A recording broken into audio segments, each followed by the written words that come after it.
What's up, everybody? Welcome back to another episode of the Morning Woods Podcast. Thank you so much for being here today. I appreciate you for watching this show. As always, I got a special guest with me today.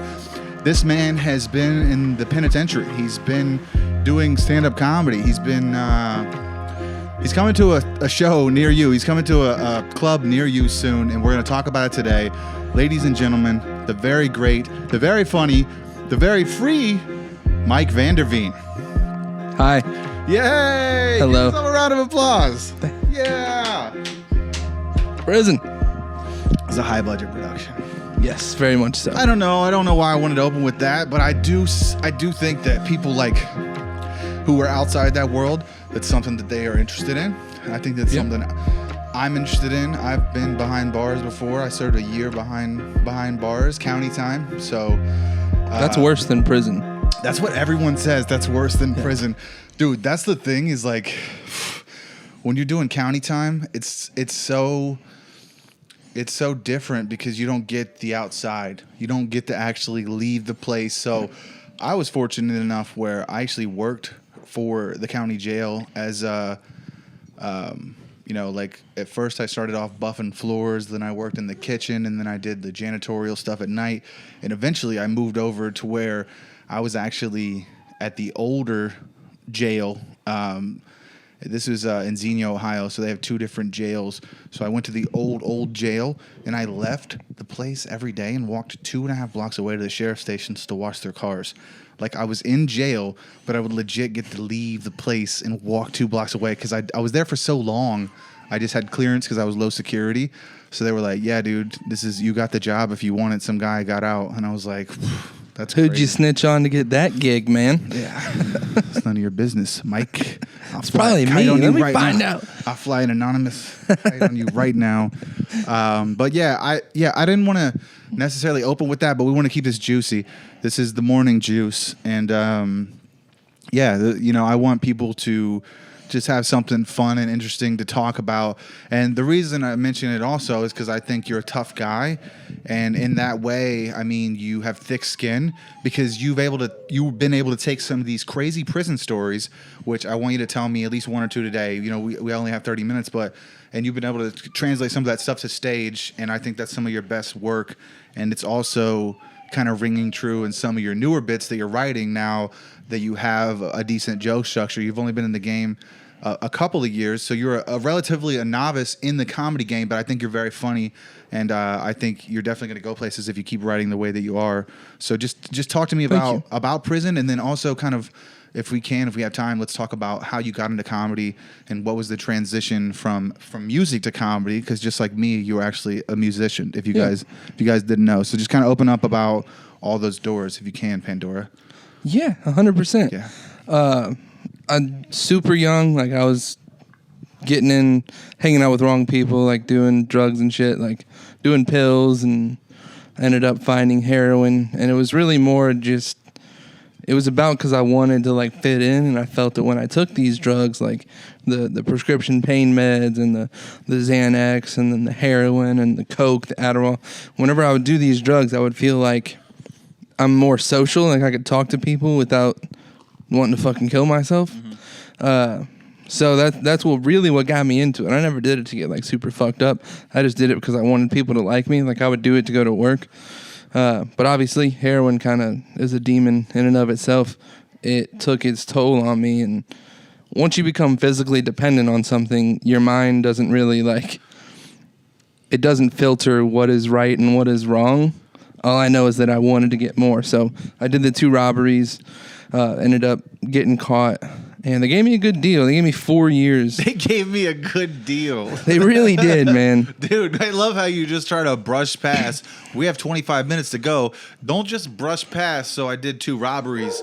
This is important. I'll tell them about the robberies, it's man. It's also crazy because I'm inviting a man who's done 2 robberies into my house, but he's ex-robbers are like vampires. You have to invite them in. I don't know if you guys didn't know that or not. I love garlic, though, so yeah, you can't deter me with garlic. Ex-robbers, they love garlic, and they also have to be invited in your home, which he was today. But please tell me about the places you weren't invited into that you took from. So one night, my parents they were gone for like the weekend or something. My father, he left his pistol behind in his little pocket of the side of his chair. And I got the brilliant idea of going to rob this convenience store. I robbed a Circle K over on Dorothy Lane. This one I did it a little smarter. So I parked. There's a neighborhood behind it, and I love how you're using words like brilliant and smarter. I'm sorry, but just you did. I have a way with words. You did get caught for these things, but please go on. Talking about heavy shit, but I'm doing so in a soothing demeanor. Yeah, I was brilliant. It was excellent. It was yes. The clerk. He had a somber tone, but he was a good person. She. Please. I parked in the back of the neighborhood. And then I walked up, masked up, wearing all black. Didn't wear gloves, so I don't know if they would have ended up getting fingerprints. But in any case, I walk up to this Circle K, and there's a chick outside smoking a cigarette. And I've recognized her before. I've been to this place. I know that she's the cashier. The first thing I say when I walk up to her is, "I'm sorry that I'm doing this to you." Oh, my God. And she was just like, "Oh, no, it's all right." And I was like, "What? It's all right? Like, does this happen all the time?" She thought that I was just interrupting her smoke break to go in and be a loyal paying customer. Sure. And then she looked up from dragging her cigarette and saw that I had a fucking Colt 45 pistol in my hand. And she was like, "Oh, shit." So follow her inside, clears out the cash register, and I get out of there. I would have got away with it if it wasn't for those meddling kids and that damn dog. No, just kidding. Scooby-Doo joke. Yeah. That was a stupid idea. I definitely would have gotten away with that. I would have never gotten caught if I didn't do the second robbery. Second robbery was at a McDonald's. It was the McDonald's down in Moraine by like the Kroger and the Meijer on Alex Bell, I think. There's an apartment complex behind the McDonald's, so I park this truck in the apartment complex. And I walk up to the McDonald's. I walk into the McDonald's. My dad took his gun away this time. Like they went to the casino like a few days after, but this time he actually remembered to take his gun. So this is the second robbery now. Second robbery. If you guys are still following, we're now on a crime spree. Yes. Right? It was days later. We have went from doing a crime to get our fix to now you're a career criminal within a matter of weeks. Within a matter of days. Within the week, you're essentially a career criminal, and you're like, you're planning the third caper at this point. Essentially. Okay, yeah. just to catch everyone up, because this is a fun story. I'm batting 1 for 1 at this point. Okay. But this robbery, it will explain to you how I ended up going just 1 for 2. I walk into this McDonald's. I have the baseball bat, which is what I used for the second robbery because my dad took his gun. I have it like inside of my coat. So I walk into the lobby of this McDonald's and I like unsheath the baseball bat from inside of my jacket. And I'm standing there for like within a couple feet of the cash register for like a long time. Like it's like pretty poor customer service on their part if you really think about it. But I was there for like probably 2-3 minutes before anybody realized I was there. I didn't know what to do. I've seen movies, but I didn't want to be that guy that's like, "Everybody get on the fucking ground or I'll kill you." Like, no, I was just like, once they see what I have in my hand, like I think they're going to catch the gist of what's happening. Yeah. Not me, dude. I would have been like Al Pacino in what's the bank robbery in Heat, right? Right. I was just like, dude, I'm coming in hot. I think this is one of the factors though that got me a way lighter sentence because like I was not at all. I was the most polite armed robber that you'll ever meet in your life. The guy comes out, he sees the bat in my hand, and he's like, "Oh shit, are you robbing us right now?" I'm like, Yes, exactly. I'm robbing you. So within one question, you become a felon right there. So it goes from like, hey. If I would have been like, I'm just warming up for Little League. Yeah. You guys got any PB&J back there? Pre-made, please. No crust. 12:30 at night. I'm just working on my swing, man. Middle of January. That guy was like, that bat's for me. So he starts doing the thing. He starts opening the cash register. He's like, don't hit me, man. Please don't hit me. I'm like, I'm not going to hit you. But he kept saying that over and over and over again. Don't hit me. Please, he was please protecting don't hit his me. job and also Right. making it look like he was scared to death. He had to say things like that for himself and also for security purposes and Yeah. just to like, hey, dude, I'm just for if anyone can hear me, this guy is threatening to hit me, and I'm not just giving him the money. I don't know this guy. You know, he's clearing himself of the crime in that way. Yeah. If he wouldn't have said, don't hit me, and then I would have hit him, that's his fault at that point. Right? That's right? true. That's true. You've already been convicted. You can say that. Yeah. You've served your time. You've awarded yourself the chance to make fun of it. So yeah, I don't think he works there anymore. No. Did you go back and check? No, I did not. I mean, I've been to that McDonald's. Just he was. I recognized him too. He's the third shift manager. Like every time I'm drunk at 3 a.m, I roll through the drive-thru. Like he's the one working. So. Yeah. But no, I do not know. I don't want to interrupt. Let's get back to your story, but I do want to tell a quick story in between about a guy that I knew. I went to high school with him, and he actually robbed a Circle K in Xenia, Ohio. And when he robbed it, he shot the clerk in the leg, right? And the guy got 15 years in prison. So the difference of a bat and like not assaulting the person, it makes a big difference. Yeah. When you're talking about the sentencing. And like kind of the manner in which you went about the robbery itself. So absolutely, I was doing myself favors by not being aggressive. Obviously, not like firing the weapon or anything like that. Sure. Overall, between both places, I got maybe like $180. Yeah. I really don't remember the exact amount, but I know the Circle K was just like those are heroin dollars, dude. 180 heroin dollars is like Monopoly money. Dude, you know what I mean? Like you got me a couple of days, man. Yeah, dude, that's what I'm saying. Like days. you can go to Boardwalk like one time. You might be able to hit Baltic Avenue on your way back to the Boardwalk. Yeah, dude, it's hot. But then the cops are like, "Do not pass go again. Do not collect. Do not pass go." For 4 years, that's what you got, right? This is 4 years. 4 years, yeah. Is that to the date, or is that a roundabout? You got about 4 years. No, it was exactly a 4-year sentence. I think I served 88 days, 48 months in the county. Yeah, my out day after, because I was getting like 1 day a month knocked out when I was in programming.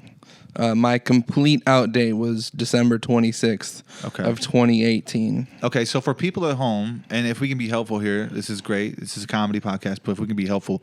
So for people just listening who've been to prison, who've been incarcerated, who've been through the system, who've been on drugs, what was the transition like for you? It was obviously a difficult situation to not go back to that, but like, was the 4 years enough? Like, what was the transition moment for you? Because you're obviously now working towards being a comedian and working towards doing things with your life that are more than just working a 9-to-5 job. It seems like it's like you still have dreams and aspirations, even though you've been through these things, which makes you stand out. It makes you have character, obviously, but just some words of advice for other people. What was the changing point and the turning point for you? Like, was prison that bad, or were you just like, did you learn your lesson? I just want to know the mentality that you have now going through all that. So there was programming in prison that I had participated in. That it was a slow process, but I was able to like learn a lot. They were able to rehabilitate me, because really, the prison system is called the Ohio Department of Rehabilitation and Correction. So like they try to make it 50-50. Like obviously you got the COs that are there like as correctional officers that'll like beat your ass if you step out of line. But there's also programming. Like I was in a program called the Renaissance Program. And it was just an IOP program, intensive outpatient. And yeah, I had to do that program 3 times. I kept getting kicked out. But I was in prison for probably about a year and a half, 2 years before I really like started to click in. Because before I was just being a rascal beforehand. I was still getting high in prison for like the first 11 months of being locked up. I was like buying people's psych meds and taking them. And then when I landed at London Correctional, I was doing like Suboxone a lot. So you were just addicted to the feeling of taking stuff. You weren't really, you were just doing whatever, just try to feel something. Yeah, I was doing literally whatever I could get my hands on. I obviously had my preference. So did you find the thing that it was while you were in there? Like what, did you have like a deep dark night that like made you realize that you were like, what was the turning point? For the first year, you still used while you were there. The thing that really got me clean, like made me want to not go back again, was I was able to stretch like 20 something days clean. I was starting the program, I was doing well, and then I got kicked out for getting high because I slipped up after like, I think it was like my 23rd or 24th day. Got kicked out of that program, sent to the other side of the dorm. I ended up borrowing a piece of Suboxone off of a guy, and now I was supposed to pay him back. Now, in commissary, they had these things, I think they were called like fresh favorites, where you like pay for it on commissary day, which for me was Tuesday. Shout out Fresh Phase. This podcast sponsored by Fresh Favorites. Fresh Favorites. You guys can get those with your JPay. So he gave me a slip of Suboxone, and he was like, "If just order me a cheeseburger off of Fresh Favorites, and then you order it on Tuesday, they have it ready by Friday. They cook it up fresh in the kitchen." And I was supposed to go over to the kitchen to grab it, bring it out to him, and that would be that. Swear to God, I paid for it. Like, I really did. I bought the fucking cheeseburger, completely forgot to go get it because I was out of my mind. I was high on Suboxone. It just slipped my mind completely. So you forgot to pay the mafia back. Literally. So I see this guy out in like in the rec room, and I told him I shot it straight with him. I'm like, dude, I'll be honest with you, I completely forgot. Hold on, before you finish the story, you have to tell me what gang you bought the drugs from. Was it the white gang, the Hispanic gang, or the black gangs? So this guy in particular, he wasn't involved in a gang, but he was like the sly guy. Like, he was always trying to flip something. He didn't have no family, no support, so he was really just a dude that was just hustling his way through the joint. You know, he would run the store, he would sell Suboxone, he worked in the art room, like he would build like clocks and shit. Like, he was just a hustler. He really wasn't involved in any kind of a gang, which there were points where I was owing people that were in gangs, but I always made sure to keep them. Regardless, just owing someone in prison is a big no-no. Don't do it. And there's really nothing you can do to get yourself out of a fight at that point. Yeah. Or something like that. And I think that may be where this story is going. So, yeah, this dude, like, he was my guy. Like, he looked out for me. Like, I was a young 21-year-old kid in prison. Yeah. And he really did. Like, he was showing me the ropes. Like, he was, teaching me principles about what it's like to be institutionalized and, who not to fuck with and the kind of person that you got to be. Like, he always told me, like, dude, all you have in here is your word. Like, your word is what you have. You got nothing else. So if you tell somebody something, you mean it. And that's still a principle that I live by to this day. But so you brought that back with you. Like, I'm gonna hold on to this one. Yeah, some of this other stuff you guys are doing, and this is something maybe we'll talk about another time. This dude, he did 18 years total. He came and lived with me after he got out. Wow. But that night, I told him that I didn't get his cheeseburger. It was like a $7 cheeseburger, and I told him I forgot. He was like, "Are you fucking lying to me? Like, did you just not buy it?" I was like, "No, I swear to God, I really forgot." I didn't know at the time, but I guess his grandma had died earlier that day. So he was just already, like, not really feeling it. He was not very happy. He was looking for a reason, son. So he he starts raising his voice at me, and I start raising my voice back at him. I call him a bitch to his face, and I'm sorry, I'm trying not to cuss. Okay. He open hand slaps me in the middle of the community room, like in front of everybody. And at least he didn't deck you. He kind of, he started off with a slap. He was like, he knew what he was doing. Like, I'm not. You can't say that in prison. You absolutely can't call another guy the B word. 100%. He knew what he was doing because he knew what I was gonna say, and I stood up. I was like, "We're not gonna fight right here because the COs are gonna see it, and we're both gonna go to the hole. It's bad for both of us." I was like, "We're going back to your block. We're hitting the back wall." It's because there's no cameras. That's like the angle where you can get away with stuff. Yeah. I like how you decide where the fight was happening, and it's kind of you. Well, I was in the dorm with almost like mental chess at this point. You're like, dude, you're like setting it up. Yeah. In a way, you're like, dude, I'm gonna call out where we're gonna fight. That's cool. I like that. Okay, just continue. Well, I was in the dorm with like the program, and there were dudes like they were all about like telling on each other and stuff. So I knew I didn't want it to happen in my block, and I knew that he was in just a Gen Pop dorm. Yeah. And that's where people go to fight, is any of the Gen Pops. So we go up there, and we fucking fight. We fight. He wrecks me. This dude like completely peels my face off. Like, I didn't get a swing in. Well, I mean, I swung, but I missed. Just got the shit. He got me so good. Like, I'm bigger than this guy. Yeah, I'm probably faster than this guy overall, but I mean, at this point, dude's been locked up for like 13, 14 years. So yeah, he knows how to fucking fight. He can fight. So he peels me. My shirt's ripped up, blood caked up in my nose, my lips busted.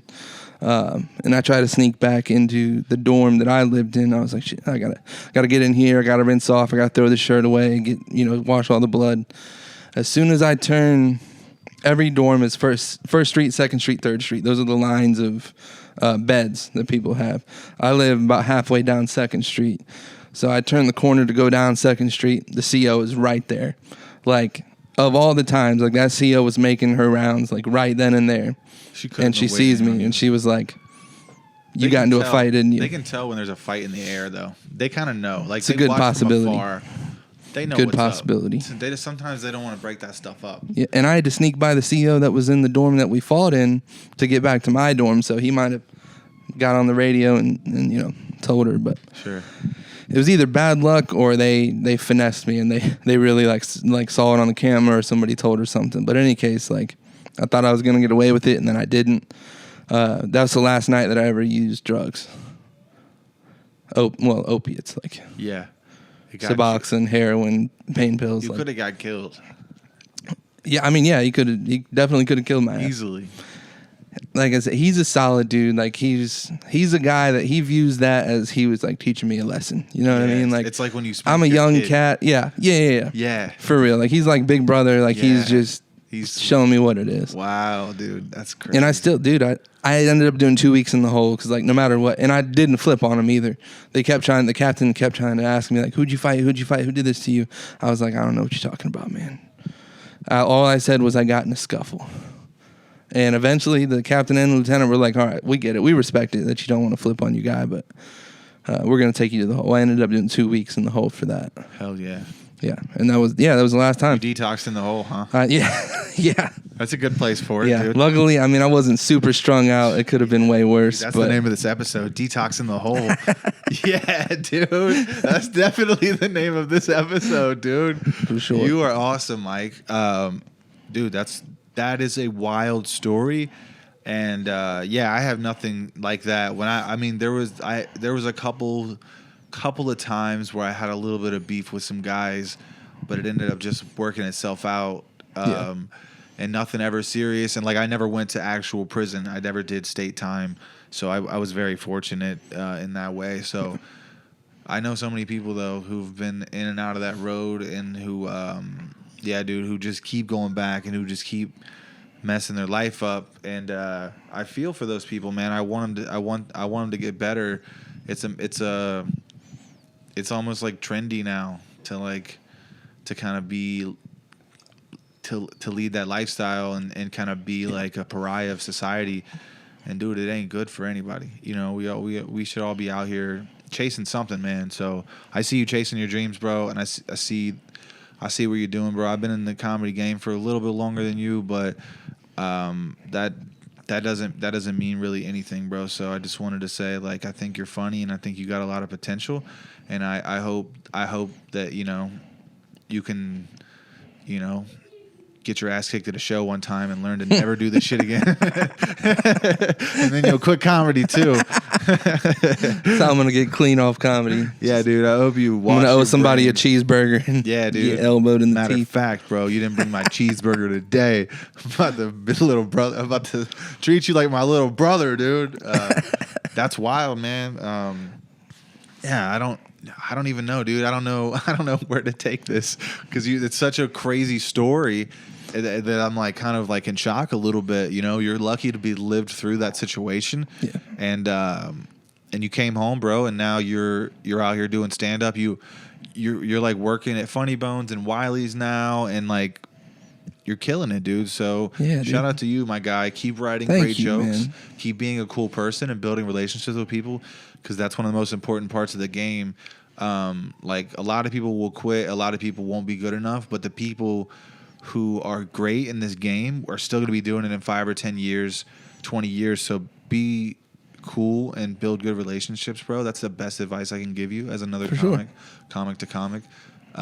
Yeah, bro, when you're a fun hang, people like you and you'll get invited back. So keep rocking it, man. Thank you, man. I appreciate that. Dude. Shout out your social media, and also let's talk about this show you have coming up at Bricky's at the end of the month. You guys know it. You love it. Bricky's is awesome. Kevin Rupert, shout out to the guy. Let's talk about this show. Dude, definitely shout out to Kevin Rupert, man. He's doing great things at Bricky's. Grateful as hell that he was able to give us this opportunity. The 3 mics and a mic. It's at Bricky's Comedy Club. It is myself, it is Mike Shea, and it is Mike Wells. We're all 3 co-headlining it. We're probably going to do about 25, 30 each. Yes. Kevin's going to host for us. He's going to be our honorary Mike. We already made him a T-shirt with it. That's great. Super excited. This will be obviously my very first time like co-headlining a show before. A longer fit. What are you going to do, like 20 minutes? Yeah, I'm going to do 25. 25 minutes. And then, if I can make it, like I think I can, but if I can't, stuff your best ability, basically. Yes. Just get off stage when you're hot.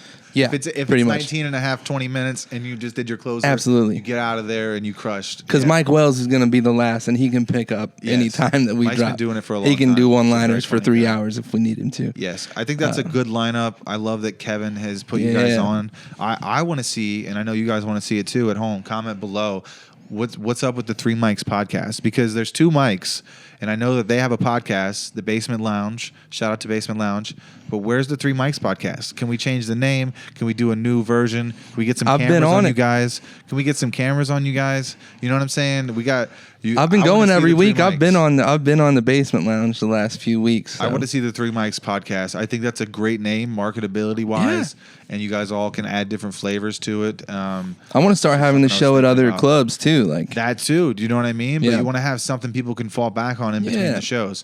You only get to, if you're good enough, you only get to go to these shows quarterly at best. Yeah. Right? You get to be host, feature, or occasionally they'll let you do your whole show there quarterly, maybe twice a quarter if they really love you and you're bringing butts in the seats. But so basically, when the fans of these different, say you start traveling in the Midwest and then eventually the country, and the fans that meet you along the way and the connections that you make, where are you in between the next year when you get to come back to Wiley's or when you get to come back to San Antonio or Texas or whatever? Having that multimedia source, shout out to the Morning Woods fans, having that multimedia source in between, in those lulls, to have clips, to have things, to still be funny, to still be relevant, to keep writing, to keep your skills up in between. And you get to always hang out with comics. And this is one thing that happened for me when I was doing my show, is I got to meet people who are also a lot more ahead of me in the game, because I'm like, hey man, I got like this production I'm doing, a podcast thing, will you come and do it? So I get to get juice and game from all these guys who've been doing it 10, 15 years, and I can't believe they're even talking to me. So that's just another thing where you can soak up some knowledge from some of the headliners and the features who've been doing it way longer than us. So it is a tool. Podcasting is a tool for, and you can use it in a multitude of ways. I don't know if you ever thought about it, but 3 Mics just sounds like something I would buy a t-shirt or try to like, you know what I mean? It just sounds We like the concept. We came up with it while doing their pod. And it's very fun. But the cameras are going to cut off in 60 seconds, dude. So we got like a minute to wrap up. Let's shout out 3 Mics one more time at Bricky's Comedy Club. What's the date? 3 Mics and a mic. Saturday, April 29th, Bricky's Comedy Club in Miamisburg. Get your tickets now online at brickyscomedy.com. Get your tickets. Guys, thank you for watching this. I will be... Can I plug in my social media? Please plug in your social media, please. At VanderDYT. That's on everything. TikTok, Twitter, Instagram. We still have cameras. I think we still have cameras for 30 seconds. So you guys go to my Patreon, patreon.com/Johnny Woods Comedy. You guys can get my private podcast over there. I'm going to be at the Enon Winery. Tickets may be sold out for that. You might want to call for reservations. Enon Winery, April 21st with Mark Shalafu and Jody McDermott. Also, Jessica Grau is hosting that. Shout out to Jessica for booking me. You guys have a great day. Thanks for watching this. It's been a good Friday. The Morning Woods podcast is out. Peace. God bless. God bless. I think the cameras will just go off in a second if we just... They're almost... That one back there is going to shut off first. This one will be last. There's my timer. 30 minutes. DSLRs, dude. The audio is still going, though. Goodbye. Bye-bye.